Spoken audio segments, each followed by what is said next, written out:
ECAfrica100, connecting entrepreneurs on the African continent and beyond.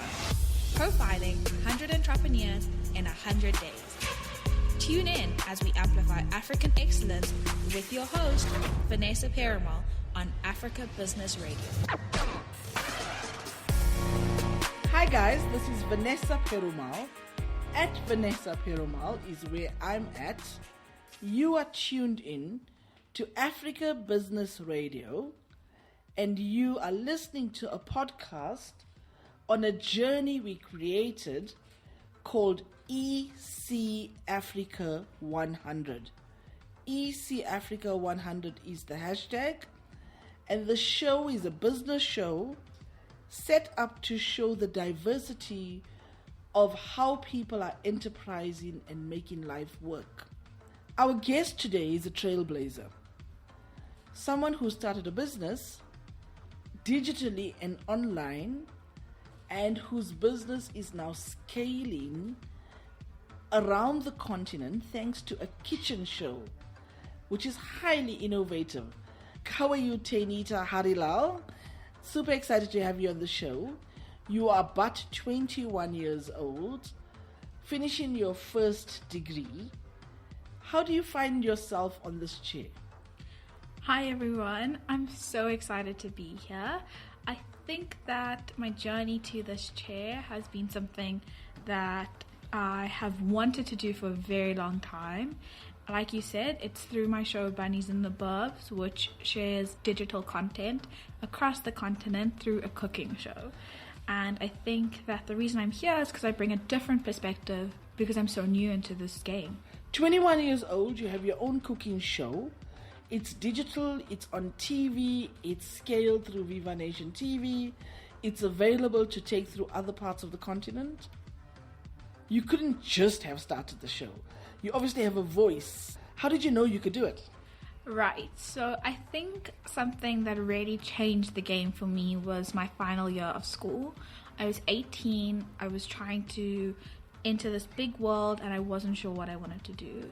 And along came this project that I took. It was a history project, but it showed me that I had the guts to do it, the guts to put myself out there. So the very brief summary of this project was I was lucky enough to start something that it's called a legacy project, and in collaboration with people like Tombstone Memorials, with JT Communication Solutions, I was able to erect a tombstone for Mom Dolly Rathebe. And I was a Lead SA hero, I was a YoTV change maker, and putting myself into this platform that I was so new at made me realize that I can try new projects that are maybe not. So essentially, for young entrepreneurs starting in, you saw an opportunity to do good when you were in matric. Your school project propelled you to create an assignment which was a legacy project. Yes.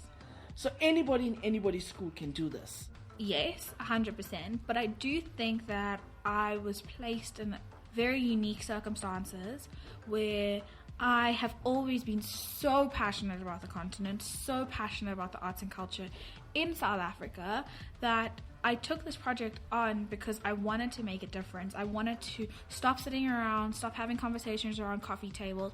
I wanted to see the real change. I wanted to actually have people have tangible results instead of just sitting around. And I think that that's something that we as the youth have. We want tangible changes. We have been able to propel things, and I think that that's how Bunnies in the Burbs came along as well.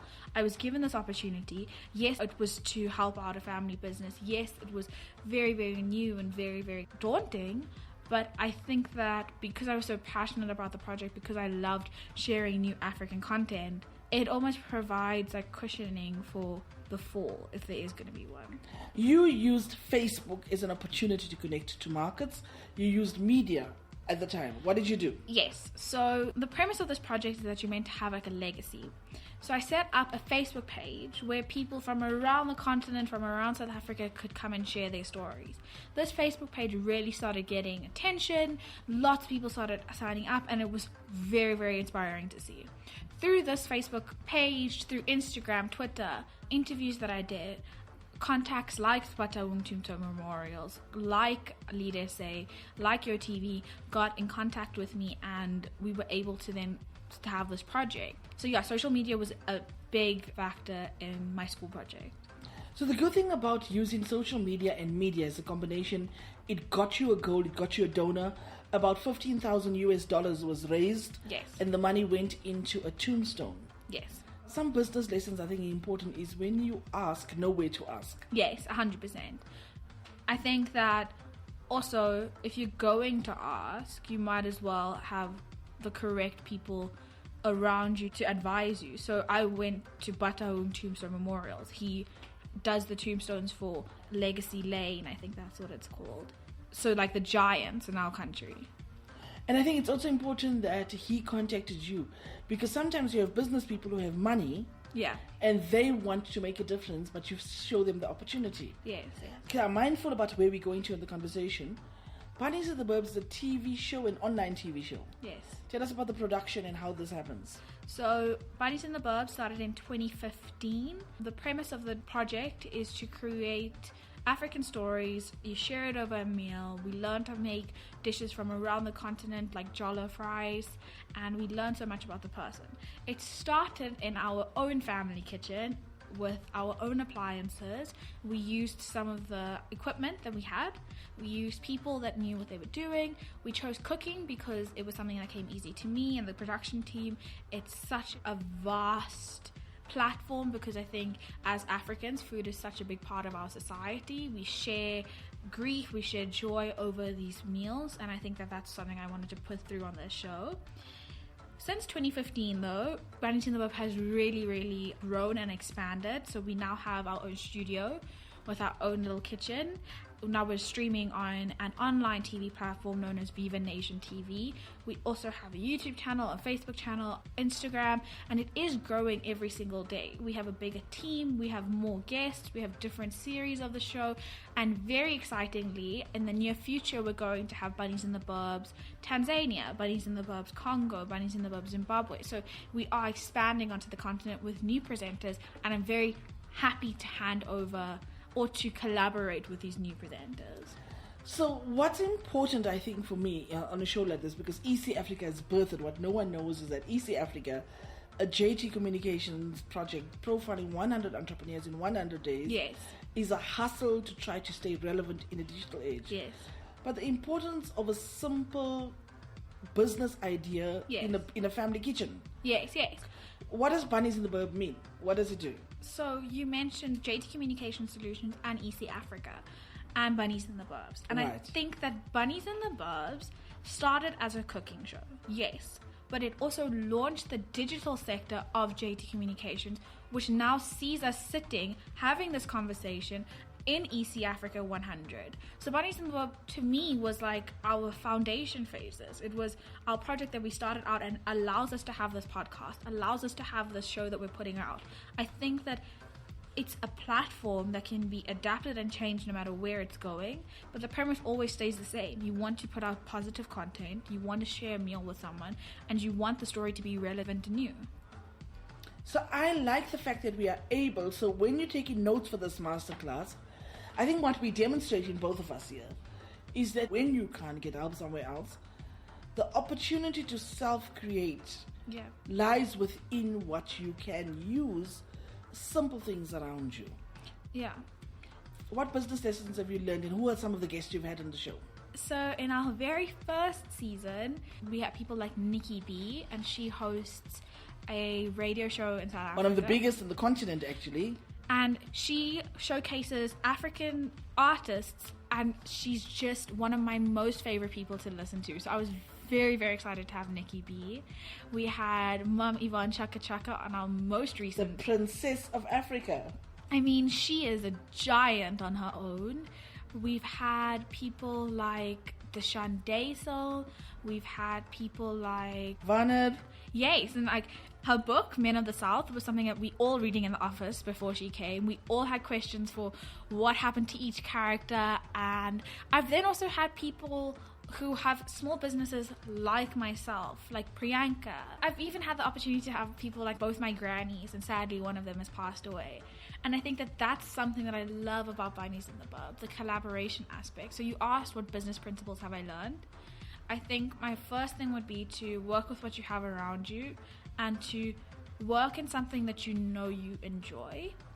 Secondly, I would say look for collaboration options. Look for collaboration options is important, and all the guests have been saying that. Because I'm 21 years old, like you're saying, I'm very new and I'm still learning. And I found that speaking to people and collaborating with them has really helped this movement grow. I would say put the time in. So if you want to be successful, you kind of have to put in the time. You have to put in the sweat. You have to put in the tears. You have to rethink it and reimagine it, because in this social media age, in this digital age, people can become irrelevant very, very quickly. So if you're not at the top of your game, someone else is going to be. So that leads me into one of my big parts is there's always going to be someone who's better than you, someone who's more smarter, more beautiful, more intelligent. But what you can control is how hard you work and how much passion you put into your project. It's okay that there's people that are better than you. You just have to keep going. It. You control your destiny, essentially. Yes. Well, that's what I believe. I think that if we work hard enough, a lot of things can happen. It's not to say that there's not other motions in play, there's not other factors, but working hard is something I think that we all need to do. So Bunnies in the Verb is a formula. It's a kitchen show where you profile culture, cuisine, and conversations. Yes. Is this a collaborative effort? And when people in the continent want to join you, how are they able to connect? Okay, so I think it can go two ways. On the most normal platforms, tune into our shows, comment, tell us who you want to see next, tell us where we should come next, tell us what meals to make, tell us that. But now Bunnies in the Verb is growing, and I'm very, very pleased to say that we're looking at having different sectors of Bunnies in the Verb in different parts of the continent.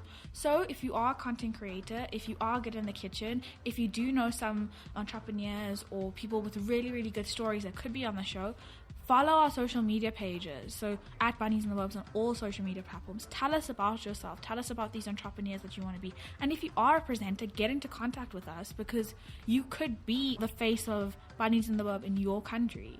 21 years old and so smart. Tell me what inspires you, Taynita.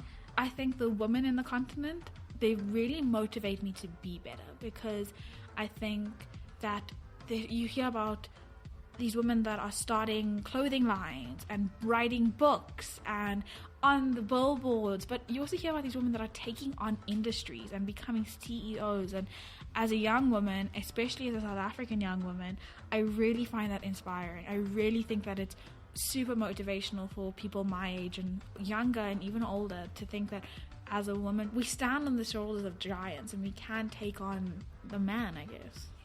Yeah, end patriarchy in our lifetime. Yes, 100%. And I think what's important is that we can work as business people together. Yes. I'm encouraged. I wish you luck in you studying journalism next year, or have you decided? Journalism is one of the options. Hopefully by the time that people listen to this, I would have had made my final decision. And you'll be traveling on the continent. First degree done. Thank you for joining us on the show. What do you think of ECAfrica100? I'm very inspired by the platform. I have been able to peek into some of the interviews, and if you guys are not listening, if this is the first episode that you've listened to, I really think you should go listen to all the other podcasts. The people that you guys have had on the show are very inspiring, and they very motivational. So they give you really good tips to grow your business. So that's what I've been learning every day in a masterclass of excellence. And then if you want to know more about me and Taynita, so the company I work for is called JT Communication Solutions.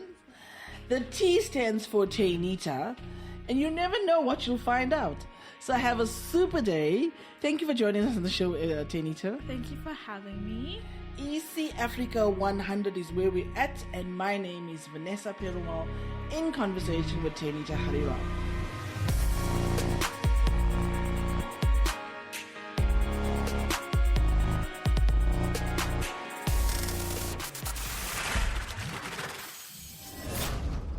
You've been listening to EC Africa 100 on Africa Business Radio. Join the conversation. #ECAfrica100.